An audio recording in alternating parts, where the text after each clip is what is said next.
pengurus pejuang Bunda Pertiwi yang akan dipimpin langsung oleh Bapak Mayor Jenderal TNI Purnawirawan Mustafa. Kepada Bapak kami persilakan diberikan secara simbolis kepada Ketua Umum terpilih.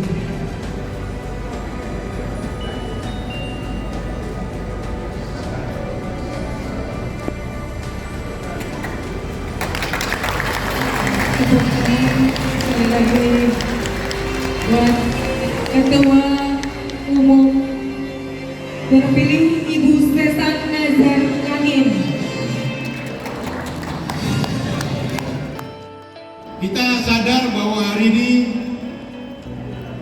kita akan memasuki pemilu 2024 dan Pak Prabowo sudah dideklarasikan untuk maju kembali. Banyak yang bertanya di awal, apa iya maju lagi? Sudah kalah kenapa maju lagi? Kalah, maju lagi. Mungkin orang yang nyinyir ataupun orang yang berpikir negatif, mungkin dia akan membesar-besarkan tentang itu. Tapi orang lupa, kita-kita yang berada di barisan Pak Prabowo tahu apa sesungguhnya yang di hati Prabowo. Karena Prabowo bukan seorang pecundang, bukan seorang yang gila jabatan atau yang mengejar-ngejar kekuasaan. Tapi Prabowo punya mimpi. Apabila dia diberi Tuhan untuk memimpin Indonesia, dia punya mimpi untuk membawa Indonesia menjadi negara hebat. Saya kebetulan, ibu-ibu yang belum kenal saya kebetulan sudah sama-sama beliau. Kami sudah jungkir balik mengadu nyawa untuk bertugas demi negara, ke timur-timur, ke Papua, ke Aceh. Jadi saya tahu siapa Prabowo sesungguhnya. Dia bertaruh nyawa untuk negara dan bangsanya, untuk anak buahnya. Padahal dia waktu masih aktif menantu seorang presiden. Dia kalau mau enak-enak bukan bisa. Tapi Prabowo nggak mau. Kami sama-sama di lapangan di timur-timur, sama-sama pembebasan sandera seperti tadi yang digambarkan dalam profil beliau. Itulah Prabowo. Jadi dia selalu berada bersama-sama anak buahnya. Jadi hari ini mungkin ibu-ibu juga melihat Prabowo sudah tua, atau juga mungkin ada meragukan, wah udah pincang-pincang. Iya memang, tapi pincangnya itu bukan karena dibuat-buat, tapi karena patah memegang negara ini. Ya. Jadi Pak Prabowo mengatakan hari ini kita bersatu dengan Pak Jokowi, dan sekarang beliau berdua memberi contoh kepada kita semua apa artinya persatuan. Bukan hanya di mulut, persatuan Pancasila. Mereka berdua sudah buktikan demi persatuan, mereka bersatu demi rakyat dan demi negara. Inilah menjadi panutan kita. Jadi kalau hari ini kita bisa melihat bagaimana kedekatan Pak Jokowi dan Pak Prabowo, karena dari hati dua-duanya ingin berjuang untuk memajukan Indonesia. Kita butuh kesinambungan pembangunan.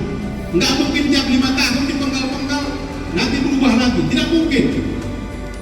Kita harus menghargai semua karya dari pendahulu kita. Maka Pak Prabowo bilang kita harus lanjutkan.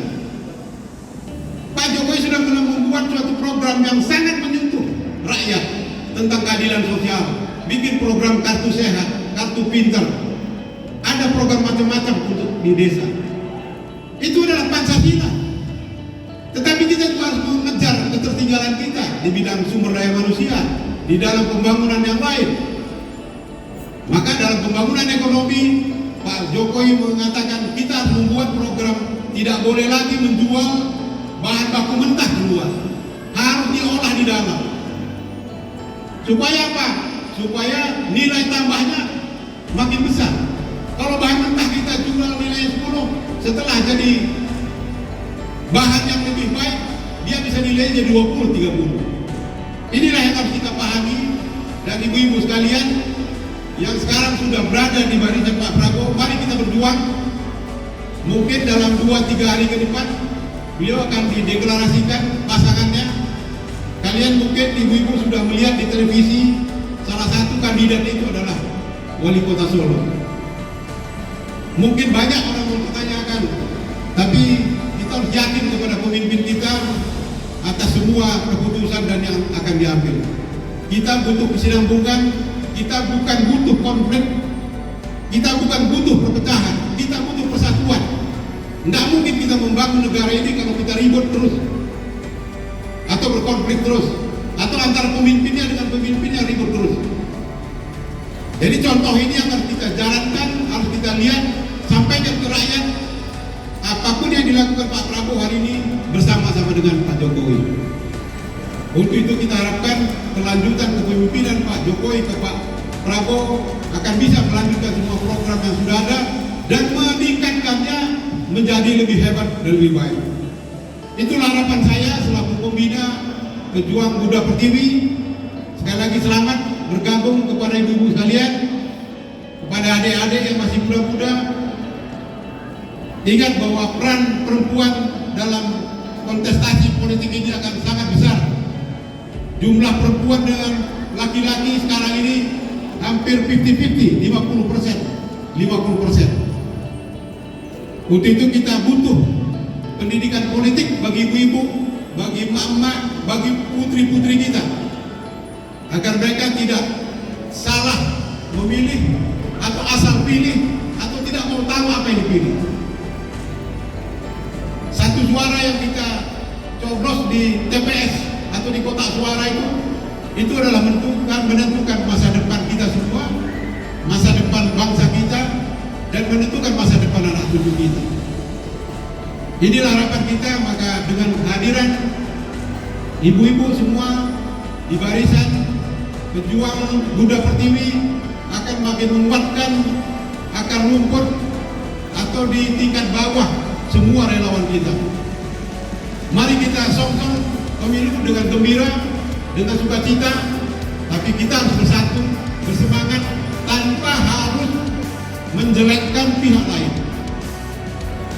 Pak Prabowo mengatakan tidak usah. Ya. Beliau sekarang mengajak kita biar dipitnah, dibully atau apapun, kita cukup jogetin saja. Jadi kalau ada yang meledek, udahlah, biarkan saja. Mereka mungkin belum sadar saja bahwa kita semua adalah anak bangsa. Kita butuh pemimpin yang mampu menyatukan kita semua dari Sabang sampai Merauke. Inilah harapan saya. Mudah-mudahan dengan hadirnya ibu-ibu ini akan membangkitkan kembali semangat emak-emak yang pernah menjadi ikon politik di 2019.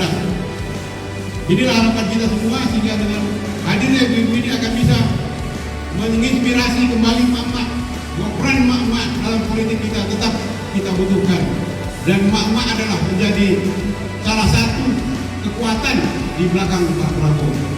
Demikian, terima kasih.